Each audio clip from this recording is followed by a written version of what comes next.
They dragged him into a precinct bathroom, and what happened next was so brutal, so inhuman, it would shake the entire city of New York. He wasn't a criminal. He wasn't even under investigation. He was a father. An immigrant. A man whose only crime was standing on the wrong sidewalk at the wrong time, while wearing the wrong skin. But Abner Louima would survive, and he would turn the very system that tried to break him into the battlefield where he fought back. So, the night air sat heavy in Brooklyn, the neon lights of the club spilling onto the sidewalk like reluctant confessions. In that glow stood Abner Louima, quiet, steady, an electrical engineer by trade, a Haitian-American navigating two worlds. The music pulsed behind him, bass-heavy laughter drifting out when a familiar face waved him in. He had stepped outside for air, to catch a breath of midnight calm, but that breath would soon be shattered. The NYPD surged into that calm with the force of a storm. Confusion erupted as Abner stood, hands raised in innocence, his voice calm. He was not part of whatever chaos had sparked the raid. Yet they saw only his skin, only an accusation whispered through their rigid training. A nightclub arrest became something else entirely. The detail is etched in pain, pushed into a squad car, the metal cold against his skin, cuffs biting into wrists that had built circuits, run wires, solved problems.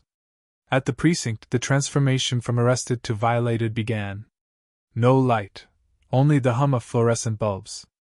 No mercy, only a system primed to brutalize those it deemed other. Officers marched him down a hallway like a lamb to slaughter, yet his mind raced for escape, for senses to keep him human.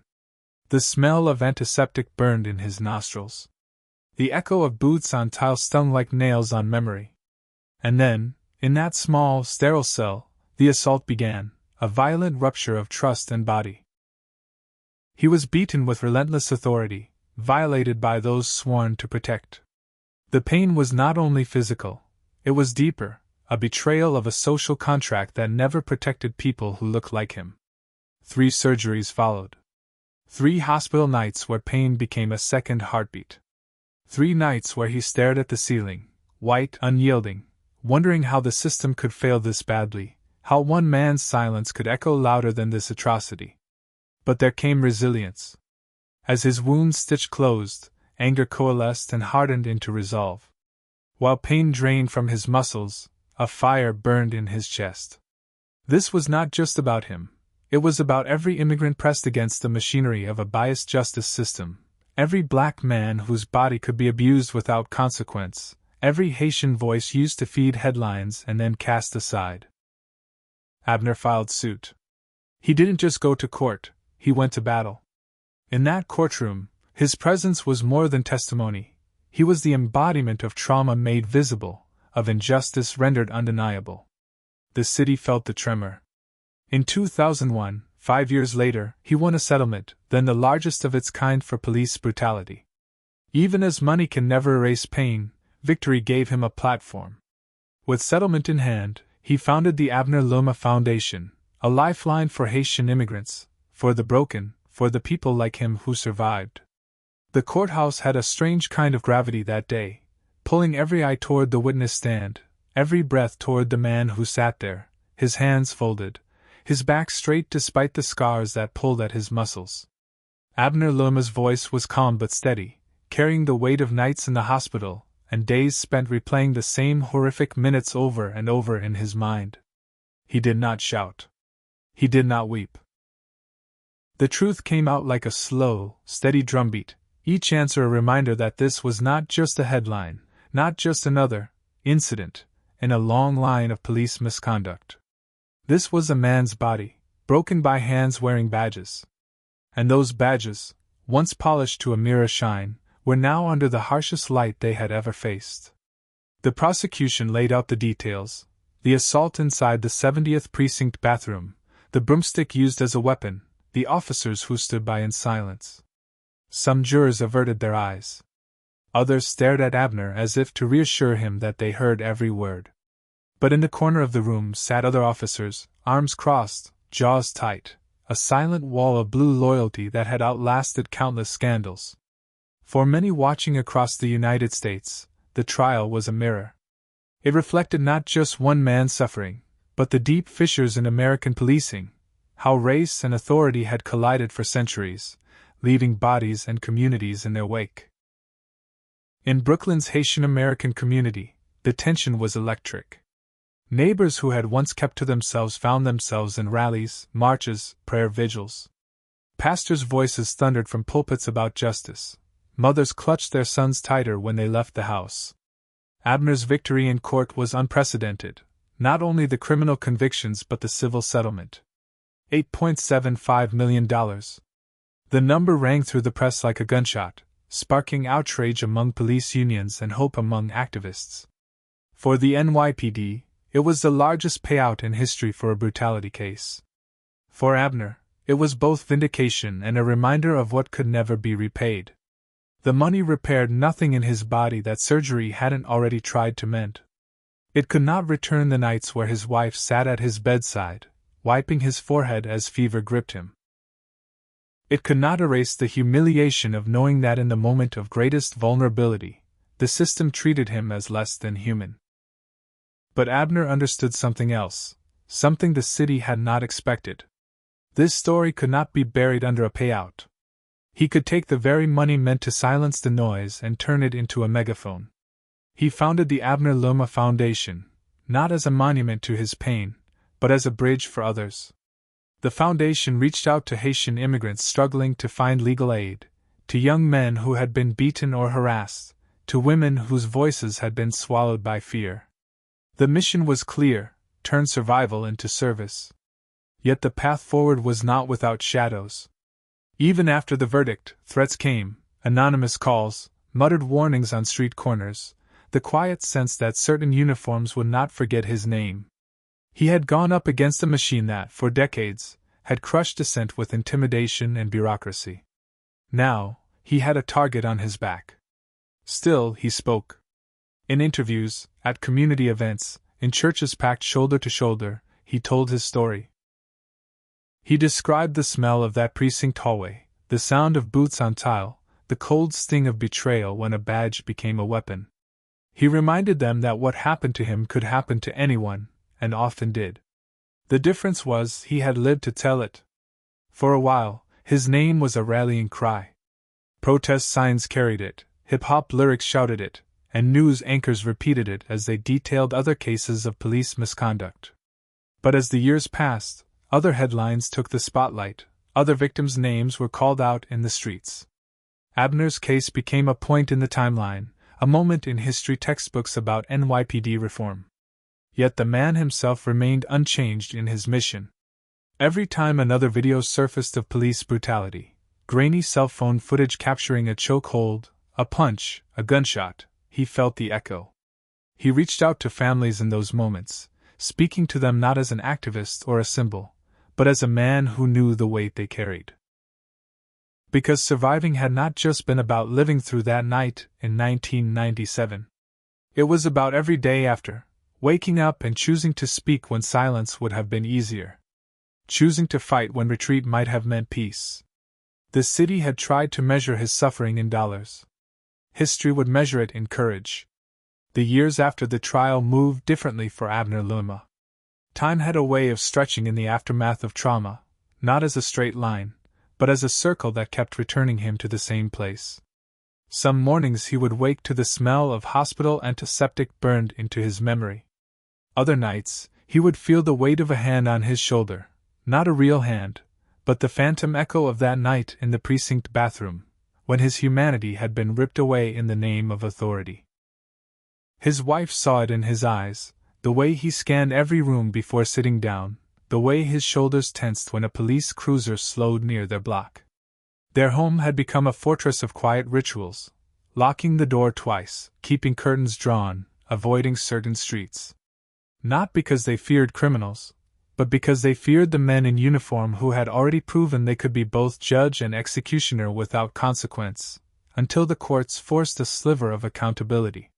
For the Haitian-American community, Abner's ordeal was not a standalone tragedy, it was an eruption from decades of pressure. Many had come to New York fleeing political violence in Port-au-Prince or Cap Haitien, only to find that in America, the violence wore a badge. Stories emerged of traffic stops that turned into beatings, of raids in apartment buildings where residents were lined against the wall without explanation. But unlike many victims, Abner's case had pierced the veil of public indifference. In community halls and church basements, his name became a kind of password for truth-telling. Elders who had been silent for years began recounting their own encounters with police, how their sons had been thrown to the pavement, how their daughters had been spoken to with the same contempt reserved for the guilty. Young men who had watched Abner on television carried his story like armor, knowing that someone had stood in court and made the city listen.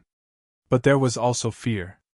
NYPD precincts had long memories, and officers loyal to the men convicted in Abner's case sometimes made their presence felt. A slow drive past his house. A lingering look at his car parked outside a grocery store. Abner had survived the violence, but he now lived with the knowledge that his victory had made him a marked man. He poured himself into the foundation. Scholarships for Haitian students. Legal aid clinics for immigrants navigating a system designed to confuse and exhaust them. Partnerships with hospitals to provide care for victims of violence who might otherwise be too afraid to seek help. Every public event he attended became an act of defiance, a declaration that survival meant more than staying alive. It meant living in a way that stripped power from those who had tried to destroy him. And yet, in quieter moments, he wrestled with the limits of justice. The settlement money had brought headlines, but it had not dismantled the culture that allowed his assault to happen.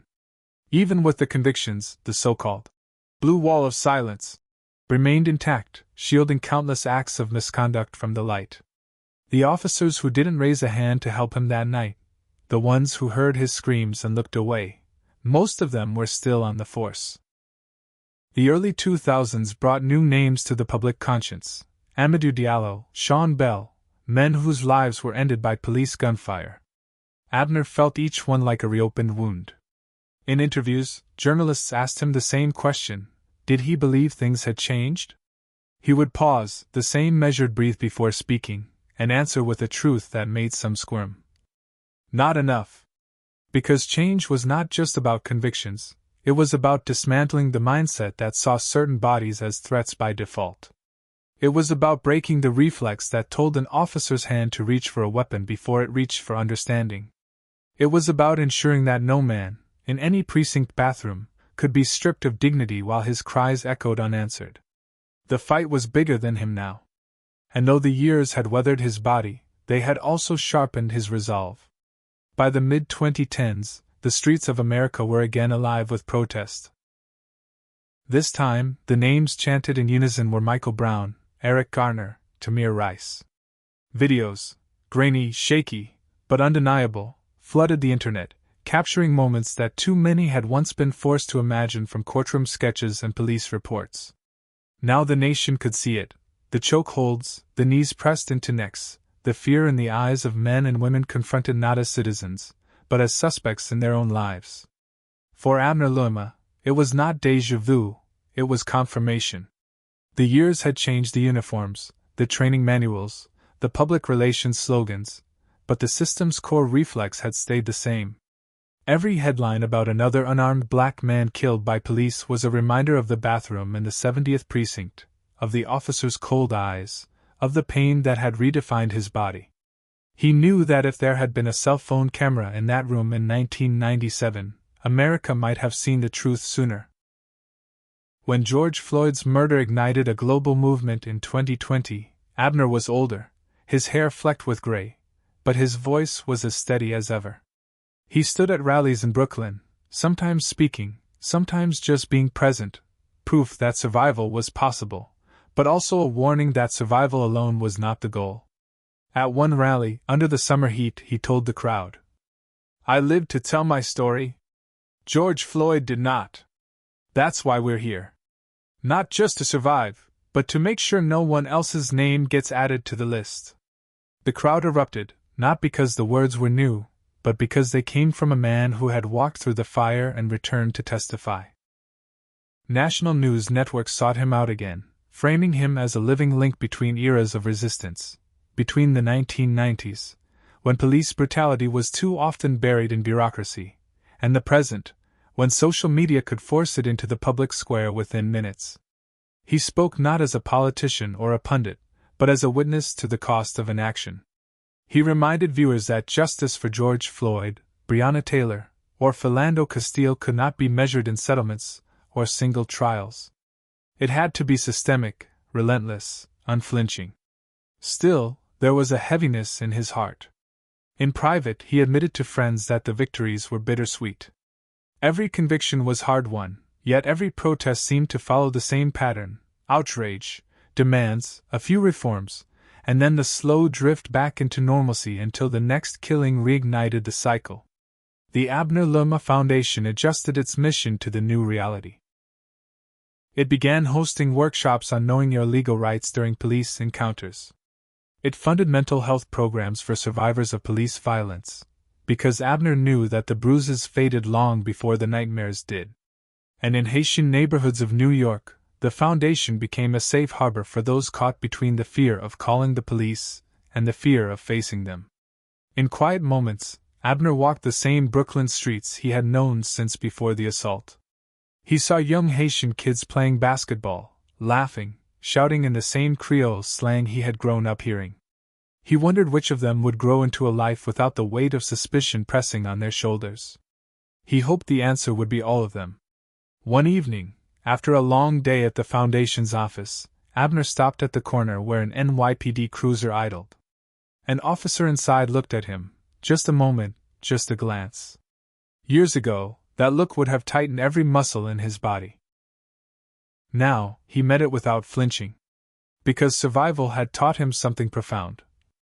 They could take his body, they could scar his name, but they could not erase his presence. He was still here. And every time he told his story, every time he stood in front of a microphone, every time his eyes met those of a young man listening in the crowd, the balance shifted, just a little, away from silence and toward truth. The fight was not over. It might never be over. But the man who had once been carried out of a precinct in agony was now walking forward on his own terms, each step a refusal to be broken again. There is a moment, in every long fight, when the past and present fold into each other. For Abner Louima, it came quietly, no cameras, no speeches, just a late afternoon sun spilling gold across the steps of a Brooklyn community center. He had been inside for hours, speaking to a small group of young men about their rights, their worth, and their power. When he stepped outside, the street was alive with the everyday hum of the city: buses groaning to a stop, kids chasing a loose basketball, the distant thump of music from a passing car. And in that unremarkable moment, he realized that this ordinary peace, was the very thing he had been fighting for. Not headlines. Not settlements. But a world where a man could walk outside, breathe deep, and know that his dignity was not up for debate. The road here had been carved through pain. The night in 1997 that had stolen his innocence. The hospital rooms that had stitched him back together. The courtrooms where his voice had carried the truth across rows of jurors and into history. The marches, the vigils, the interviews where he had told and retold the worst moments of his life so that others might never have to live them. But the fight was never just about his own survival. It was about dismantling a pattern older than his birth, older than the uniforms, older than the city itself, a pattern where race and authority collided, and black bodies bore the brunt. His case had forced the NYPD, and by extension the nation, to look in the mirror. It had become a rallying cry, a precedent, a warning. It had also become a burden he carried daily, the knowledge that justice had been partial, that the culture that enabled his assaults still breathed in precinct hallways across America. Yet, standing there on the community center steps, Abner saw something the system could not quantify: the ripple. The young men he spoke to would go home with their heads a little higher. Some would tell their families about the man who had faced the police and lived to speak of it. Others would remember his words years later, maybe in a moment when they stood at the edge of their own confrontation, and choose a path that kept them alive. The ripple would spread, quietly but persistently, the way water reshapes stone. Abner's story was not a fairy tale. There was no neat ending, no final chapter where all wrongs were righted. The scars remained, some visible, some buried deep. The world still turned on its uneven axis, and police sirens still sent a jolt of memory through his chest. But resilience is not the absence of fear, it is the decision to move forward despite it. And so he moved forward, one speech, one handshake, one story at a time. In the end, the man who had once been brutalized in the shadows became a light that refused to go out. And for every person who heard him speak, for every young life that learned to demand dignity, the balance tipped, fraction by fraction, toward a different kind of future. A future where survival was not the victory, but the starting point. Where dignity was not granted by the powerful, but claimed by the people. And where a man like Abner Louima could be remembered not for what was done to him, but for what he chose to do after. Because the truth, in its simplest form, is this. They tried to break him. They failed. And because they failed, the fight goes on.